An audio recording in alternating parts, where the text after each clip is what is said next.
2022년 전국민 듣기 평가가 있었습니다. 뉴스를 꾸준히 챙겨보신 여러분들은 아마 이 내용을 기억하실 거예요. 누구는 이 음성을 바이든으로 들었다고 하고 누구는 날리면으로 들었다고 하죠. 우리는 단순히 단어 뜻을 아는 것을 넘어 그 표현 뒤에 숨은 의도나 맥락을 파악하려고 애씁니다. 이처럼 우리는 일상 속에서 끊임없이 표현합니다. 그리고 이 행위는 의미를 낳습니다. 남겨진 의미는 다양하게 해석되는데요. 대화의 과정에서, 책을 읽는 과정에서, 악보를 보고 연습하는 과정에서도 마찬가지입니다. 이번 영상에서는 바로 이 해석이라는 개념에 대해 이야기해보려고 합니다. 죄송합니다. 지금 제가 급한 호출이 와서 잠시 다녀오겠습니다. 여러분들은 이 문장을 지금 다양하게 해석하고 있을 것입니다. 언어학자 노엄 촘스키에 따르면요, 말이나 문장 같은 언어적 신호가 생성될 때 표준 구조와 심층 구조가 나타난다고 말해요. 어렵죠? 쉽게 한번 설명해 보겠습니다. 표준 구조는 겉으로 드러난 부분을 말해요. 그러니까 표현이라고 말할 수 있죠. 지금 여러분이 보신 이 문장이 바로 표층 구조이죠. 그러면 심층 구조는 무엇일까요? 그렇습니다. 의미입니다. 여기서 우리는 한 가지 딜레마에 빠집니다. 대체 무엇이 선행하는가 하는 것이죠. 닭이 먼저냐, 달걀이 먼저냐, 생각이 먼저냐, 행동이 먼저냐, 의도가 먼저냐, 표현이 먼저냐. 촘스키는 뭐라고 말할까요? 간단하게 말해서 표준 구조는요, 종종 오해의 소지가 있고 부정확해요. 우리가 말할 때는요, 말이 전부가 아니죠. 표현에 직접 나타나지 않는 훨씬 더 추상적인 속성들이 있다는 겁니다. 촘스키는 화자가 설정한 의미가 다양한 표현의 형태로 나타날 수 있다고 보고 있습니다. 즉, 제가 설정한 어떤 의미가 먼저 있는 것이고 이 의미가 다양한 언어적 신호로 나타난다는 것이죠. 그렇습니다. 저는 화장실을 다녀오겠다라는 의도가 있었습니다. 그리고 급한 호출이 와서 잠시 다녀오겠습니다 라는 표현으로 나타냈지요. 혹시 맞추신 분이 계십니까? 그런데요, 제가 직접 설명을 하지 않았다면 어떨까요? 여러분들은 아직도 이 문장의 의미가 무엇인지 고민하고 있을 것입니다. 혹은 상황과 문맥에 따라서 이 문장의 의미가 무엇인지를 파악하고자 할 것입니다. 그렇습니다. 이것이 바로 해석자의 모습입니다. 우리에게는 다양한 정보들이 전달이 되고 있죠. 이 정보의 의미를 찾고 설명하는 것이 바로 해석 작업입니다. 지금부터는 주제와 관련된 재미난 질문을 한번 던져보겠습니다. 대체 의미는 누가 만들어내는 걸까요? 작가의 의도에 달려있는 걸까요? 즉, 쓰는 사람이 전하고자 한 원래 생각이 가장 중요할까요? 아니면 텍스트 자체가 독립적으로 살아 숨쉬며 작가가 죽은 뒤에도 스스로 말하는 것일까요? 아니면 읽는 사람이 의미를 만들어낸다라고도 할 수 있을까요? 독자가 자신만의 배경과 느낌을 합쳐서 새로운 의미를 창출해내는 걸까요? 혹은 우리가 살아가는 시대나 역사적 상황이 우리가 특정한 관점으로 텍스트를 해석하게 만드는 것은 아닐까요? 자, 여러분들의 생각은 어떠십니까? 텍스트의 의미는 작가의 의도에서 오는 걸까요? 아니면 텍스트 자체가 독립적으로 말하는 걸까요? 아니면 독자, 즉 해석자에 의해 의미가 결정되는 걸까요? 아니면 시대적, 역사적 배경이 해석을 좌우하는 걸까요? 예를 하나 들어보죠. 수능 국어 영역에는 작가의 의도를 묻는 질문이 단골로 출제됩니다. 그래서 수험생들은 단골로 출제되는 작가들의 특색을 외우다시피 하죠. 윤동주는 부끄러움, 이육사는 저항의식, 정철은 충정, 이런 식이죠. 그런데 이런 주제는 누가 정한 걸까요?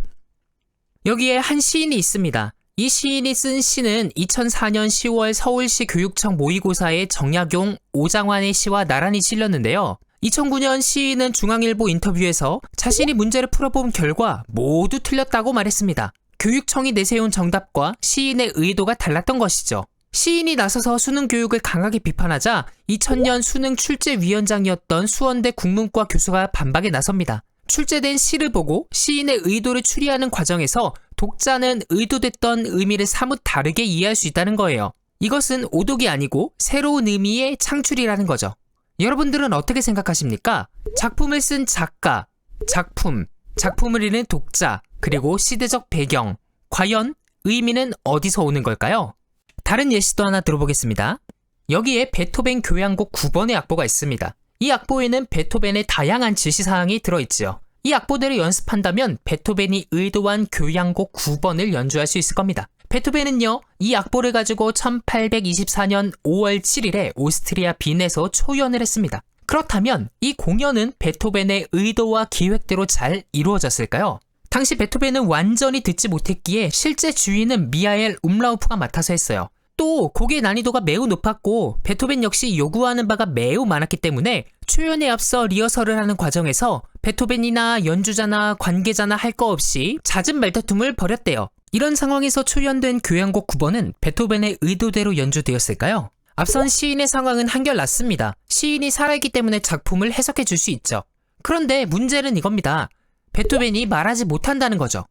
베토벤이 지금도 살아있으면 이게 맞다, 아니다 확실히 알려주겠죠. 그러나 베토벤이 사망한 지금 우리는 남겨진 악보를 통해 의미를 파악할 수밖에 없는 겁니다. 결국 우리에게 주어진 확실한 정보는 텍스트뿐입니다.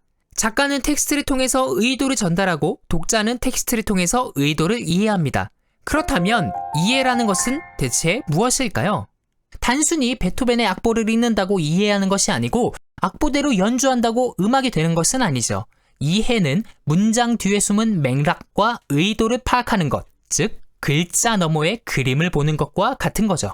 다시 베토벤을 불러와 보겠습니다. 지금 들으시는 부분은요, 환희의 송가의 클라이막스 부분입니다. 관악기가 강렬하게 등장하고 장엄한 분위기를 연출하고 있고요. 현악기가 빠르고 강렬한 아르페지오 스케일을 연주하면서 활력을 불어넣습니다. 합창대원들은 더 우렁차고 힘차게 색을 입혀가고 있습니다. 그리고 여기서 타악기인 팀파니의 역할이 중요하죠. 더 세고 강하게 분위기를 압도해야 됩니다. 누가 봐도 그렇습니다. 그런데 베토벤의 악보에 의도된 것은 데크레셴도 기호입니다. 즉 팀파니는 이런 분위기와 상황 속에서 점점 작게 치며 사라지라는 거죠. 우리는 이 모호한 이 상황에 맞지 않는 맥락을 어떻게 이해할 수 있을까요? 베토벤의 의도는 뭘까요? 저는 아주 간단하게 해결할 수 있다고 봅니다. 그게 뭐냐? 베토벤이 악필이라는 거예요. 그러니까 이 기호는 데크레셴도 기호가 아니라 악센트 기호라는 겁니다. 특별히 그 부분을 강조하라는 거죠. 근데 뭐 이게 중요한 건 아니죠. 중요한 건 뭐다? 텍스트를 이해하는 방법이다. 하나의 텍스트를 이해하기 위해서는요, 우리는 몇 가지의 차원을 생각해 보아야 합니다. 언어적 차원, 맥락적 차원, 의도적 차원, 적용적 차원이죠. 이 단계를 지금부터 자세히 살펴보겠습니다. 첫째는 언어적 차원을 이해하는 거예요. 이것은 가장 기초적인 단계로 텍스트를 이루는 문장 구조, 어휘, 문법적 특징을 파악하는 과정이지요. 이게 원문이 영어인지 한국어인지 러시아어인지 히브리어인지 그리스어인지에 따라서 단어의 의미와 문맥과 문장 구조가 달라지겠죠. 잘못했다가는 이게 사람이 동물을 구경하는 건지 동물이 사람을 구경하는 건지 모르는 러시아식 유머가 되어버릴 거예요. 쉽게 말해서 단어 사전을 통해 의미를 이해하고 문법을 익혀야 비로소 언어를 이해할 수 있다는 거예요. 악보를 읽기 전에 음표, 박자, 빠르기 등의 표기법을 익히는 것과 비슷한 거죠. 둘째는 텍스트의 맥락적 차원을 이해하는 거예요. 문장 그 자체를 이해한다고 해서 그 문장이 쓰인 의미를 완전히 알 수 있는 것은 아니죠. 그 문장을 생성한 시대적 상황, 문화적 배경을 또한 알아야 합니다. 예를 들어서 17세기 유럽의 환경, 역사, 문화 등을 이해하면은 우리는 베토벤을 조금 더 입체적으로 잘 파악할 수가 있을 거예요. 베토벤은 인간 나폴레옹의 모습에서 큰 유대감을 느꼈습니다. 당시 베토벤은 귀족에게 받는 후원 시스템에서 벗어나서 예술가로의 독립을 하고자 했어요. 귀족의 여흥을 위해 곡을 써주는 기계가 아니라 동등한 위치의 인간으로 대우받기를 원했죠. 그런 베토벤에게 나폴레옹의 등장은 귀족 중심의 체제를 무너뜨리는 상징적 존재였던 거예요. 예술적 자유를 매우 중요시했던 베토벤은, 그러나 귀족들의 후원이 아니면 먹고 살 수 없었던 베토벤은 평범한 시골 섬 출신의 청년이 귀족 중심의 계급 사회에서 능력을 통해 큰 성공을 쟁취했다는 서사에 끌렸던 거예요. 그래서 그는 자신이 품었던 인간의 자유와 이상 그리고 권위에 굴복하지 않는 독립적인 정신 등을 교향곡 3번에 담고 나폴레옹에게 헌정했습니다. 물론 베토벤은 나중에 황제가 된 나폴레옹에게 큰 실망감을 느끼고 3번의 표지를 찢어버렸지만 교향곡 3번의 배경에는 베토벤의 야망이 담겨 있다는 것을 우리가 알 수 있습니다. 텍스트를 이해하기 위한 세 번째 차원은 의도적 차원을 고려하는 거예요. 즉, 작가의 목적이 무엇인지를 파악하는 거죠. 베토벤이 왜 이 특정한 부분에 이렇게 표시를 남겼는지, 어떤 감정과 메시지를 전달하려고 했는지, 이 부분이 어떤 의미를 지니는지 생각해보는 단계라는 겁니다. 베토벤의 의도는 베토벤의 기록뿐만 아니라 베토벤과 교류했던 사람들의 기록에서도 찾아볼 수 있을 거예요. 베토벤의 친구이자 바이올리니스트인 카를 아멘다는 베토벤이 음악을 통해 인간의 감정을 표현하고 철학적 메시지를 전달했다라고 증언해요. 홀츠는 베토벤이 신과 인간의 대화를 강조했다라고 증언합니다. 이러한 증언들은 베토벤의 환희의 손과 가사의 의미를 이해하는 데 큰 역할을 하지요. 네 번째 차원은 적용적 차원인데요. 이 단계는 원저자의 시대를 넘어서 지금 이 시대를 살아가는 우리가 이 의미를 어떻게 받아들이고 적용할 것인가를 고민하는 단계입니다. 악보를 옛 방식 그대로 연주할 수도 있지만 현대의 음향 장비나 연주 방식 아니면 청중의 기대에 맞춰서 새롭게 해석할 수도 있습니다. 예를 들어 볼까요? 베토벤 당시 호르는 밸브가 없어서 리드미컬하게 멜로디를 연주하기 어려웠어요. 아주 숙련된 연주자라 할지라도 깔끔하게 멜로디를 소화하는 건 힘들었답니다. 그래서 당시 작곡가들은 악기의 특성을 이해하고 이에 맞게 작곡을 했죠. 그런데 베토벤 교향곡 9번 3악장에는 놀랍게도 호른의 솔로가 있어요. 호른으로 리드미컬한 멜로디를 연주하게끔 되어 있죠. 베토벤은 호른 연주자를 괴롭히려고 한 걸까요? 다행히 현대에는 밸브가 발명이 되어서 호른이 멜로디를 자유롭게 연주할 수 있게 되었고 이 부분은 현대 연주자들에게 큰 문제가 되지 않아요. 그런데 문제는 이겁니다. 베토벤의 의도대로 밸브 없는 호른으로 연주해야 할까요? 아니면 개량된 악기로 연주해도 되는 걸까요? 아마 베토벤이라면 최신식 악기로 부르는 걸 선택했을 겁니다. 정리하자면 본문을 이해하는 것은 단지 단어 사전만 펼쳐보는 것이 아니라 퍼즐 조각을 맞추는 것과 같습니다. 각 단어와 문장, 역사적 배경, 문화적 맥락, 그리고 독자의 삶의 경험이라는 여러 가지 조각들이 모여서 전체 그림을 형성하는 것이죠. 이러한 이해의 과정은 비단 음악 작품에만 적용되는 것이 아닙니다. 수천 년 전 다른 문화와 언어 속에서 기록된 성경 본문을 오늘날 우리가 읽을 때에도 마찬가지입니다. 우리는 성경이 하나님의 말씀이라고 믿습니다. 그리고 성경이 정확무호하며 오류가 없다고 믿습니다. 그런데요, 진리의 말씀에 대한 해석은 왜 다를까요? 전지전능한 하나님은 왜 다양한 해석의 가능성을 열어두신 걸까요? 아니, 그러면 수많은 해석 중에서 누구의 말이 맞고 누구의 관점이 맞고 누가 진리를 전하는 걸까요? 혹은 설마 아무도 말씀을 다 이해하지 못했고 모두가 다 틀린 걸까요? 먼저 오해부터 풀고 갑시다. 첫 번째, 성경은 기술입니다. 성경은 66권의 책이 한데 묶인 모음집입니다. 성서의 저자부터가 20명이 넘어요. 하나님은 다양한 삶의 자리에서 살았던 사람들을 부르셔서 다양한 장르로 성서를 작성하게 하셨습니다. 성서에는 내러티브, 시, 족보, 노래, 보고서, 언약체결 공식 등의 장르가 있고 또한 관용적 표현, 반복되는 문장, 후렴, 제목, 시간의 변화 등 다양한 문학적 장치도 존재합니다. 성서 저자는 문학적 장치들을 활용하여서 하나님의 의도를 글로 남겼습니다. 즉, 성서는 문학으로 된 하나님의 말씀인 것이죠. 두 번째, 성경엔 문자적, 수비적, 과학적 오류가 분명히 존재합니다. 이는 명확한 사실입니다. 수비적 오류의 예시만 하나 들어보죠. 바벨론 포로 귀환 자 명단은 에스라 2장과 느헤미야 7장에 반복되어 나타납니다. 어느 자손이 몇 명이고 제사장들이 몇 명이고 숫자를 꼼꼼하게 기록하고 모두 42,360명이라고 말하죠. 그러나 실제로 다 세어보면은요, 에스라 명단은 29,818명이고 느헤미야 명단은 33,369명입니다. 모두 42,360명에 한참 못 미치죠. 왜 그런 걸까요? 에스라 5장에 보면은 페르시아 관리들에게 성전 건축자의 명단을 제출하는 장면이 있습니다. 적혀진 명단이 공식적 보고 명단일 경우 최종 숫자인 42,360명은 정확한 숫자일 가능성이 높습니다. 그런데 세부적으로는 왜 틀릴까요? 진실로 성경 저자는 공식적으로 보고된 정확한 명단을 입수했고 오류 없이 그대로 기록했을 겁니다. 그러나 성경의 본문을 필사한 사람들이 실수로 일부 명단을 누락했거나 숫자를 잘못 기입했을 가능성이 있고 그것이 지금까지 전해졌을 수 있습니다. 그러니까 본래는 정확했으나 인간의 실수로 틀린 정보가 후대에 전해진 것이죠. 그러나 이에 대해 성서 무호성에 관한 시카고 선언 13조는 필사자의 실수, 문법이나 철자의 불규칙성, 과장이나 생략, 대략적인 숫자들의 사용 등이 성서의 무호성을 무효화할 수 없다고 말합니다. 셋째는 중요한 건데요. 그 누구도 정보를 객관적으로 받아들이지 않는다는 거예요. 누구나 다 전달된 정보를 나름의 기준에 따라 이해합니다. 이를 가리켜 선이해라고 부르죠. 예를 하나 들어봅시다. 여기 곱슬거리는 머리카락에 주변 사람들의 신경 쓰지 않는 괴짜가 있습니다. 누구일까요? 아인슈타인입니다. 혹시 베토벤을 떠올리셨나요?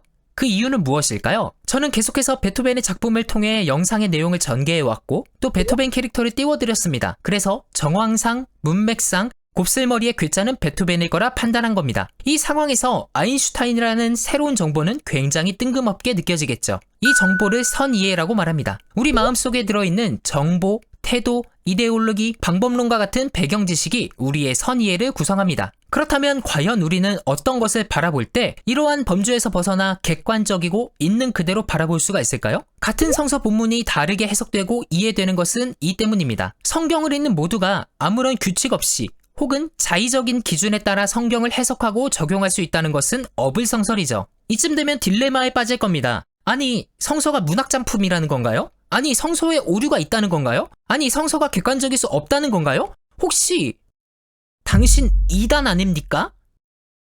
아니요. 여기서는 질문을 바꿔야 합니다. 내가 이해한 성서의 메시지는 과연 옳은 것일까? 어떻게 검증할 수 있을까? 라고요. 신자든 비신자든 누구든 쓰여진 텍스트를 읽고 해석할 수 있습니다. 성서는 그것을 위해 우리에게 남겨졌죠. 지금부터는 성서를 읽는 사람이 염두에 두어야 하는 정보를 말씀드리겠습니다. 성서 해석의 출발은 성서가 우리를 위해 쓰였으나 우리에게 쓰이지 않았다는 것을 수용하는 것입니다. 다시 말하면 모세오경은 우리를 위해 주어졌으나 우리를 대상으로 쓰이지 않았다는 거죠. 여기 1차 독자와 2차 독자라는 말이 있습니다. 1차 독자는 처음 정보를 접하는 사람을 말해요. 그리고 2차 독자는 시간이 흐르고 남겨진 정보를 읽는 사람들을 말하죠. 현재 성서를 읽는 모든 사람들은 2차 독자입니다. 모세오경이나 선지서를 처음 들었던 사람이 이미 사라진 뒤에 그들이 남겨놓은 텍스트를 훗날 읽고 해석하는 위치에 서 있기 때문입니다. 이 말은 곧 우리가 성서를 읽을 때는 항상 시간적, 문화적, 지리적, 언어적 간격을 어느 정도 인식하고 있어야 한다는 뜻입니다. 성경이 기록된 시기는 최대 3000년 전까지 올라갑니다. 우리는 이 긴 세월 동안 변화한 역사, 문화, 관습의 흐름을 인식해야 합니다. 예컨대 고대 사회에서 용인되었던 여러 제도는 현대 사회와 전혀 다른 사회 구조를 전제하고 있음을 기억해야 합니다. 고대 근동 지역의 사고방식, 의례, 가족제도, 정치체계 등은 동아시아 혹은 서구 현대 문화와는 상당히 다릅니다. 1차 독자에게는 자연스럽던 표현이나 상징이 21세기를 사는 우리에게는 낯설거나 이해하기 어려운 경우가 많습니다. 성경이 주로 서술하는 무대는 고대 근동 지역입니다. 그 땅의 기후, 지형, 농업과 목축 생활 등은 현대 도시 생활을 하는 우리의 경험과는 크게 다를 수밖에 없습니다. 따라서 본문이 전제하는 지리적 배경을 고려하지 않으면 오해나 단순화된 해석이 생길 수 있습니다. 성경의 원어는 현대 언어와 어휘, 문법 체계가 크게 다릅니다. 번역본으로 성경을 읽을 때 이미 어느 정도 해석이 포함되어 있기 때문에 원어에서 이 단어가 어떤 뉘앙스를 가지고 있는지 이런 것들을 적절히 참고하면 본문을 더 잘 이해할 수가 있을 겁니다. 이처럼 1차 독자가 처한 상황과 맥락을 이해하는 노력은 2차 독자인 우리가 성서를 더 정확하게 해석하기 위한 필수적인 태도입니다. 현재 독자가 겪는 역사적 거리감은 생각보다 큽니다. 고대 언어인 히브리어, 아람어, 헬라어를 해독해야 하며 과거의 사회 문화적 풍습도 고려해야 합니다. 그만큼 잘못 이해하거나 오독할 가능성이 존재한다는 점을 인정해야 합니다. 고대 이스라엘이나 초대교회 시대의 공동체가 어떠한 상황에서 이 말씀을 들었으며 왜 그들에게 이런 메시지가 필요했는지 생각해 볼 수도 있습니다. 내가 당연하다고 믿어온 배경 지식 혹은 편견이 오히려 본문의 뜻을 왜곡하고 있지 않는가를 자주 점검해야 합니다. 성서는 우리를 위해 쓰인 것이지만 당시 1차 독자를 대상으로 기록된 말씀이기도 합니다. 그들의 맥락과 본문이 가진 내적 흐름을 먼저 존중할 때 성서가 전하고자 하는 본래 의도와 의미를 더욱 충실하게 발견할 수 있습니다. 결국 2차 독자인 우리는 1차 독자가 마주했던 현실과 성서가 그들에게 전하고자 했던 메시지를 충분히 탐구한 뒤 그것이 오늘 우리 삶에는 어떻게 이어질 수 있는지를 고민해야 합니다. 이것이 바로 성서 본문을 존중하는 성서 해석자의 기본 자세입니다. 성서 해석의 궁극적인 목표는 성서에 담긴 하나님의 뜻과 목적을 바르게 이해하고 그 의미를 오늘 우리의 삶 속에 적절히 적용하는 것입니다. 단순히 지식을 습득하거나 정보를 얻는 차원을 넘어서 우리를 변화시키고 삶의 방향을 제시하는 데까지 나아가야 한다는 것이죠. 그리고 적용을 위해서는 유용한 도구를 사용해야 합니다. 바로 성경, 경험, 전통, 이성입니다. 성서의 권위를 인정하는 사람이라면 해석의 시작과 끝은 성경 자체여야 합니다. 성경이 성경을 해석한다. 성경이 말하는 대로 따라가고 성경이 멈추는 곳에서 멈춘다는 원칙은 자의적 상상이나 과도한 추측 대신 본문에 근거한 해석을 추구한다는 의미입니다. 그리고 성경을 이해하는 과정에서 교회의 전통, 우리의 경험과 이성이 큰 역할을 합니다. 예를 들어 교회사 속에서 수많은 성도들이 쌓아온 해석의 유산은 본문을 이해하는 중요한 안내자가 됩니다. 개인의 신앙 경험과 이성적 사고 또한 성서를 더 깊이 음미할 수 있도록 돕죠. 하지만 이 모든 것은 성경의 가르침에 비추어 검증되어야 합니다. 역사학자 E.H. 카가 역사는 과거와 현재의 대화라고 말했듯 성서 해석 역시 하나님의 말씀과 독자의 끊임없는 대화입니다. 읽고 묵상하고 학문적 연구와 공동체의 토론 과정을 통해 말씀 속 하나님의 뜻과 지금 여기에 삶이 만나는 지점을 찾아가는 것이 해석자의 책임이자 기쁨입니다. 결국 우리가 추구하는 것은 단순한 지적 동의가 아닌 삶으로 실천되고 열매 맺는 해석입니다. 그래서 성서 해석을 통해 하나님이 원하시는 바를 바르게 깨닫고 개인과 공동체가 함께 성장하며 세상 속에서 그 말씀을 실현해 나가는 것이 성서 해석자의 최종 목표라고 할 수 있습니다. 자, 오늘 영상에서는 해석이란 무엇인가라는 질문으로 시작해 성서를 읽는 우리가 가져야 할 태도와 목표에 대해 얘기했습니다. 일상 속에서 우리는 언제나 무엇인가를 표현하고 의미를 부여하며 그것을 해석합니다. 특히 기억해야 할 것은 텍스트 자체가 의미를 갖게 되는 과정에서 저자, 독자, 시대적 배경 등 여러 요인이 얽혀 있다는 겁니다. 이 과정을 저는 광활한 우주를 여행하는 일에 비유하고 싶습니다. 우주에는 수없이 많은 은하들이 있고 각 은하는 독특한 구조와 역사를 품고 있습니다. 만약 어떤 사람이 나는 항로도 모른 채 무작정 우주를 탐험해보겠다 하고 나선다면 끝도 없이 광대한 우주에서 방향을 잃고 표류해버릴 수가 있습니다. 그렇다고 이 우주는 별과 은하가 너무 많으니 아예 떠나지 않겠다고 하면 우주가 선사하는 아름다움과 신비로움을 영영 놓쳐버리게 되겠죠. 결국 성서 해석자는 성서의 은하수를 여행하는 히치하이커처럼 얼마나 거대한 세계에 들어섰는지를 자각하면서도 동시에 지나친 두려움에 머물지 않고 용기 있게 탐험을 계속해야 합니다.